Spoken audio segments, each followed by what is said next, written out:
Microchip. Microchip. Microchip. Microchip. Microchip. And microchip. Yeah. Microchip. Microchip. Microchip cats. Are there any changes that you would like to see in the overall either rescue industry? I know we always talk about spay and neuter, how important that is. But is there anything else that you would love to see help as an increase in this industry in general? Yes.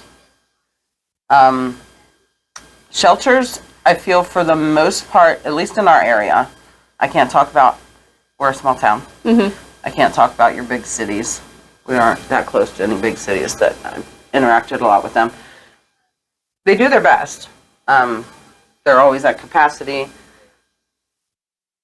Microchipping your cats, we go back to that again, microchipping your cats would save so much of our space. You know, it's great that we can find your lost cat.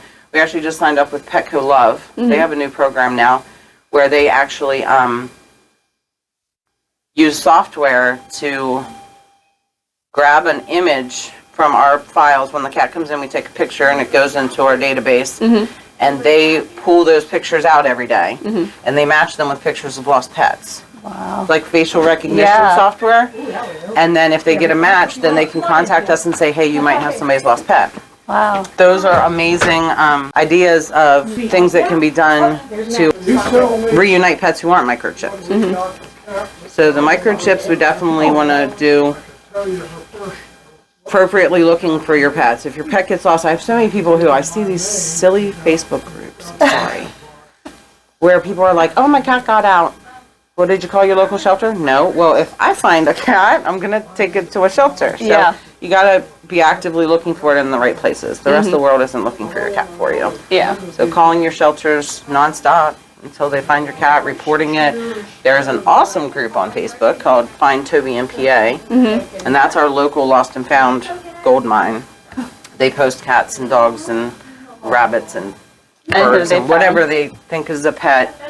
They do a lot of posting and a lot of sharing, and they do reunite a lot of pets by word of mouth, which is great. That's awesome. But those people are also told, here's the appropriate other steps. If your cat's microchipped, you're calling the microchip company. Update your information. Make sure that that stuff is current. If you got a new cell phone and a new email and moved, your cat can be microchipped to, I got one time that was microchipped in Germany. Well, they obviously didn't lose their cat Oh my in gosh. Waynesboro, Pennsylvania. If they live in Germany still, so they had moved, they never updated anything, and we could never find the cat's owners. Oh my gosh. So, making the appropriate steps to keeping your pets out of the shelters, and let us have the space to do what we have to for the cats that do need us. Fixing your cat so that we're not taking in all of your kittens nonstop, and just, like I said, the responsible pet ownership could change a lot of things for shelters. Yesterday, actually, Saturday, we just adopted out a senior Tory. She was found at one of these colonies that we've already done. When we took her to the clinic, we realized she's deaf, senior, and declawed. And she was outside. Oh my gosh. She had to Poor have been baby. somebody's pet. Wasn't microchipped. Microchipped cats. Microchip your dogs and your cats. So we brought her into the program, found her a home. But a lot of the times, I mean, you can just, without the declaw, a lot of times you can just tell that they were not outdoor cats that wandered onto a property. They got out somehow, and then it ended up not being able to come back because people need to microchip their animals. Exactly. Had she had a microchip, we could have got her home. And we do a lot of times in TNR, we'll take a cat up and they'll say, oh, they're already fixed and they're microchipped. So great, we can get them back to their owners that way. Yeah, that's great. We do scan. Every fixed cat that comes in through the program gets scanned. Every cat that comes into our adoption program gets scanned and then microchipped before it leaves. Get it fixed. Get it scanned for a microchip. That's my biggest pet peeve. I think we should have talked about that with the microchipping thing. Most shelters and your good rescues microchip their cats. Every cat that leaves this building, 400 cats a year are microchipped. They walk out of our doors. Wow.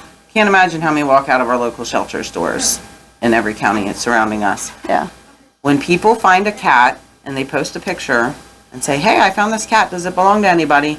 And then you see the comments below it that say, oh, if you don't find its owners, I'll take it. Stop. That cat could belong to somebody. You don't just take it. At least go walk into a vet's office, walk into a shelter, get it scanned for a microchip. Call the shelter and say, hey, did somebody report that they lost their cat, so I can get this cat back to its owners. Yeah.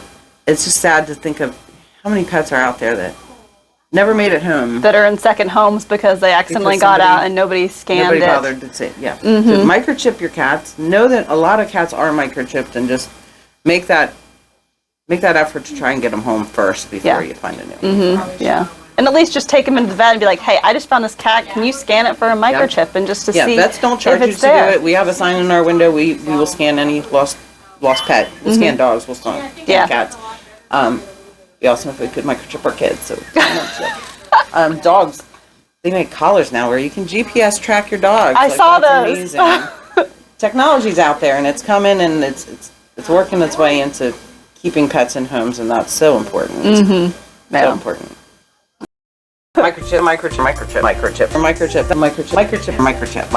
cats.